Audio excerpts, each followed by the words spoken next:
Bonjour à toutes et à tous et bienvenue dans cette nouvelle review de SmackDown.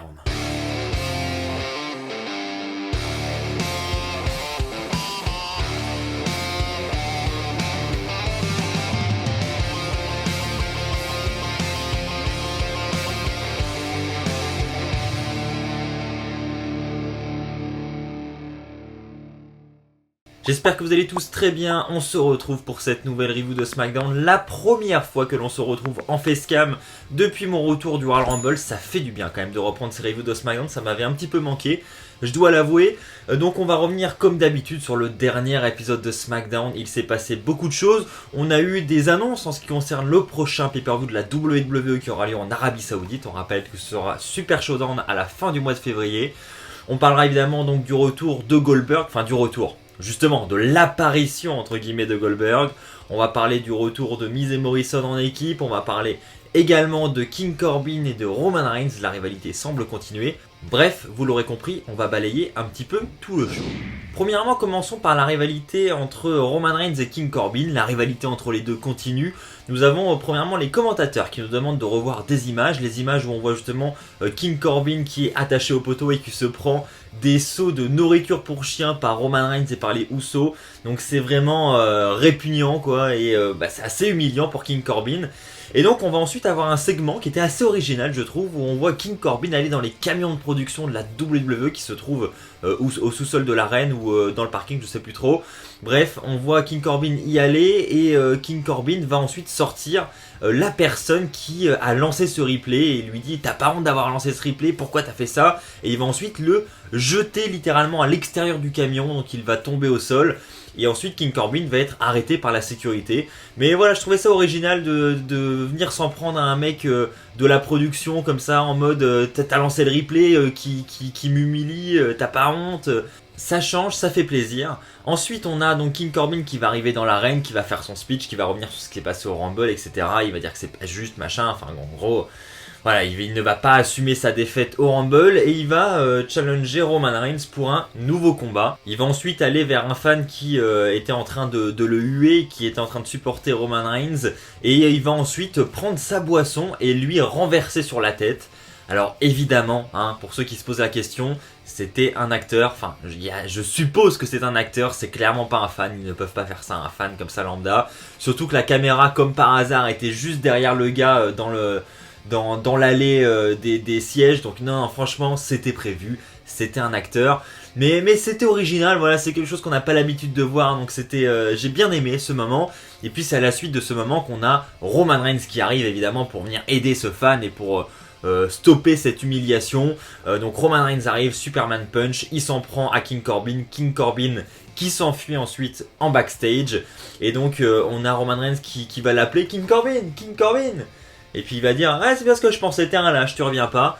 Et ensuite il va dire tu veux un autre match? Eh ben je t'en donne un. Par contre ça sera dans un Steel Cage match. Et donc on a King Corbin contre Roman Reigns qui a été officialisé pour Super Showdown à la fin du mois dans un Steel Cage match en cage. Donc là cette fois-ci King Corbin sera prisonnier avec le Big Dog dans la cage, qui ressortira vainqueur. Je vous ferai une vidéo pronostic pour parler de cela. Bon allez, parlons maintenant de Goldberg qui fait son retour à SmackDown. Honnêtement, j'aurais été à la place des gens présents dans l'arène ce soir-là, j'aurais été dégoûté. Parce qu'on nous a vendu la présence de Goldberg pour le SmackDown de cette nuit. Et Goldberg au final n'était pas présent physiquement. Lorsque les commentateurs nous annoncent que c'est via satellite que l'on va contacter Goldberg, on se dit what? Mais pourtant voilà, ils ont clairement vendu Goldberg comme étant à SmackDown cette semaine. Mais en fait c'est être présent sans être présent, c'est être présent via vidéoconférence. Donc ok, bon du coup voilà, j'étais un peu déçu, je m'attendais à mieux que ça. Donc première déception. Ensuite on a donc Goldberg qui va réaliser un speech, qui va parler de ses derniers adversaires, il va citer voilà tous les adversaires qu'il a pu avoir. Et donc ensuite on lui pose la question, mais quel est le prochain? Goldberg va ensuite parler du titre de la WWE en disant que Brock Lesnar, le champion, va être occupé avec Drew McIntyre et Ricochet, etc. Et par contre, il va parler du titre universel, il va dire qu'il a déjà été champion universel, que ça a été de courte durée, etc. Donc il se tournerait bien du côté du champion universel Bray Wyatt. Et donc c'est ce qu'il va faire. On aura ensuite la musique du Firefly Funhouse de Bray Wyatt. Bray Wyatt qui est en mode présentateur télé, en mode comme si une breaking news venait d'arriver. Et donc il va se moquer de Goldberg et il va finir par accepter ce challenge. Et donc on a Goldberg contre Bray Wyatt qui a été officialisé pour Super Showdown. Visiblement ce sera Goldberg contre The Fiend à Super Showdown. Donc c'est une belle tête d'affiche, honnêtement on va pas se mentir, hein, faut pas s'attendre à du grand catch évidemment, mais sur le papier le monstre The Fiend contre Goldberg, la bête, voilà. On se demande ce que ça va donner. Est-ce qu'ils vont oser squasher Goldberg avec The Fiend? C'est la question qu'on peut se poser. Donc sur le papier c'est pas hyper dégueulasse. Maintenant ça va pas être un match, comme je l'ai dit, grandiose. Voilà, faut relativiser et ça va être vraiment un match de transition en attendant WrestleMania. Évidemment Goldberg ne va pas gagner le titre, enfin je ne le vois absolument pas gagner. Et voilà, c'est vraiment un pay-per-view de transition. D'ailleurs, je trouve ça vraiment dommage qu'ils aient calé ce pay-per-view à l'arrache comme ça pour l'Arabie Saoudite durant cette Road to WrestleMania. J'aurais préféré qu'ils attendent l'après WrestleMania parce que là, du coup, on va avoir des matchs qui auraient d'ailleurs leur place à WrestleMania qui vont avoir lieu durant ce show. Et j'ai peur que les rivalités soient bâclées, etc. Donc là-dessus, c'est clairement dommage. C'est un peu ma grande déception. Maintenant, parlons de ce Fatal 4-Way qui a fait le main event du show de cette nuit. Un match pour déterminer la prochaine challengeuse au titre de Bayley, le titre féminin de SmackDown. Nous avions donc Carmella contre Dana Brooke, contre Alexa Bliss, contre Naomi. Et donc celle qui remporte le match a le droit d'affronter ultérieurement la championne féminine de SmackDown. Alors est-ce que ce sera à Super Showdown ? Je sais pas, honnêtement, je sais pas parce que il y a déjà eu ce premier match féminin en Arabie Saoudite entre Lacey Evans et Natalya il y a quelques mois de cela, qui visiblement a ouvert de grandes portes à la division féminine dans ce pays. Donc peut-être que le match aura lieu là-bas. Si ce n'est pas le cas, il faudra attendre le prochain pay-per-view qui pourrait être Elimination Chamber ou peut-être que ce sera à SmackDown, j'en sais rien. Bref, ça n'a pas encore été officialisé. C'est Carmella qui va remporter ce Fatal 4-Way, un Fatal 4-Way qui a été assez long, assez divertissant, il y a eu des bons spots, pas mal de botches quand même, hein, notamment en ce qui concerne Carmella, mais c'était regardable, appréciable, et Carmella qui remporte ce match, franchement, grande surprise.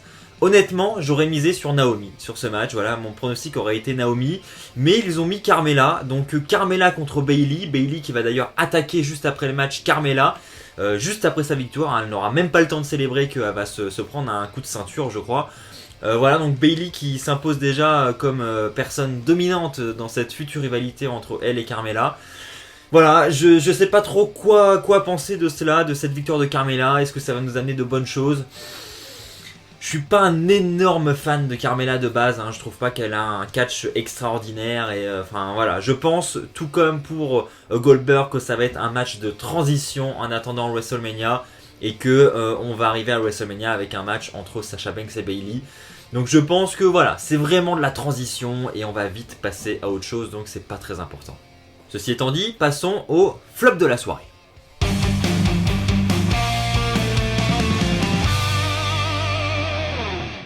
Pour le flop de la soirée, je voudrais parler du titre intercontinental encore parce que je me répète de semaine en semaine, mais j'en ai marre de cette rivalité.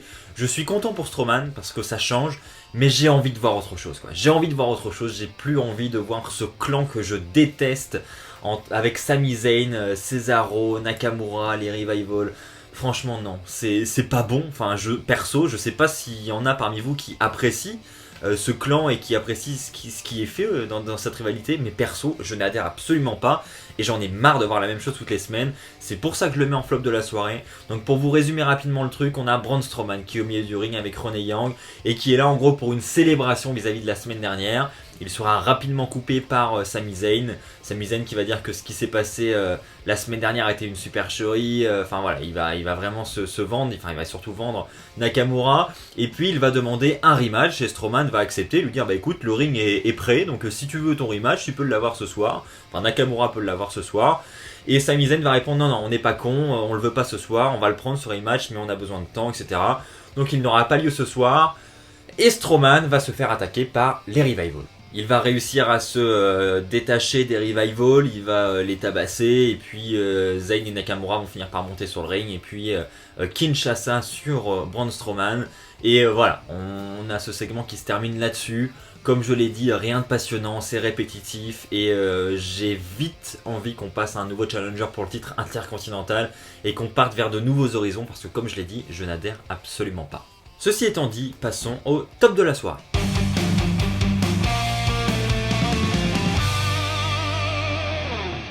Pour le top de la soirée, je voulais absolument parler du retour de John Morrison et du Miz en équipe, ça me fait extrêmement plaisir, et surtout le retour du Dirt Sheet, donc qui est ce petit talk show, hein, cette petite série phare de la carrière du Miz et de Morrison, hein, de leur équipe légendaire. Donc franchement, ça fait super plaisir de voir ce genre de segment de retour. Ça amène beaucoup de nostalgie en moi, c'est peut-être aussi pour ça que c'est en top de ce show de SmackDown. Mais c'était franchement cool à regarder, il y a eu ce petit trailer avec le père du Miz, etc. C'était vraiment drôle à regarder, donc un bon point. Ensuite, ils vont être coupés par le New Day, donc le New Day qui va littéralement se moquer, hein, de ce trailer du Dirt Sheet, où ils vont dire que c'est digne d'un Oscar, je crois. Enfin bref, ils vont survendre le truc en se moquant, notamment du père du Miz aussi. Et puis ensuite on a le New Day qui va dire que tout simplement si Miz et Morrison pensent qu'ils vont les battre à Super Showdown, ils se trompent totalement, et c'est vraiment hyper drôle. Enfin, ils se moquent encore une fois d'eux. Et puis Miz et Morrison vont dire qu'ils ont dominé la division par équipe depuis des semaines. On a ensuite les Usos qui vont arriver justement pour contredire ça, en disant que non, ils n'ont jamais été battus par Miz et Morrison. Et puis ensuite on a la musique de Ziggler. Et là, honnêtement, j'ai pas compris ce qui s'est passé. Donc la musique de Ziggler, on le voit pas arriver en fait, il se passe rien. Et on a juste toutes les équipes qui vont commencer à se battre ensemble. C'est super bizarre. Et ensuite, ça nous amène à un match entre les Usos et Robert Roode et Ziggler. Mais Robert Roode et Ziggler n'étaient pas impliqués dans ce segment de base. Et c'est très bizarre. Du coup, on nous vend un possible match entre Miz, Morrison et les Usos, parce qu'il n'a jamais eu lieu. Enfin, en tout cas, Miz et Morrison n'ont jamais battu les Usos. Et au final, on a un match Usos contre Ziggler et Robert Roode. J'ai trouvé ça vraiment brouillon, hein, honnêtement. J'ai pas tout compris. Mais en tout cas, voilà, on a ce match avec 7 victoires des Usos. Et j'ai trouvé que c'était en tout cas un bon segment pour ouvrir SmackDown, surtout en ce qui concerne le Dirt Sheet, le retour avec Miz et Morrison. Voilà, c'est ainsi que s'achève cette review de SmackDown. J'espère sincèrement qu'elle t'a plu. Si c'est le cas, comme d'habitude, je t'invite à lâcher un pouce bleu. Ça m'aide énormément sur YouTube. Je t'invite également à t'abonner pour ne pas rater les prochaines vidéos qui sortiront sur la chaîne. On se retrouve très très vite. D'ici là, portez-vous bien. Et puis comme d'habitude, n'oubliez pas, soyez toujours très très fiers d'être fan de catch. Allez, bye tout le monde.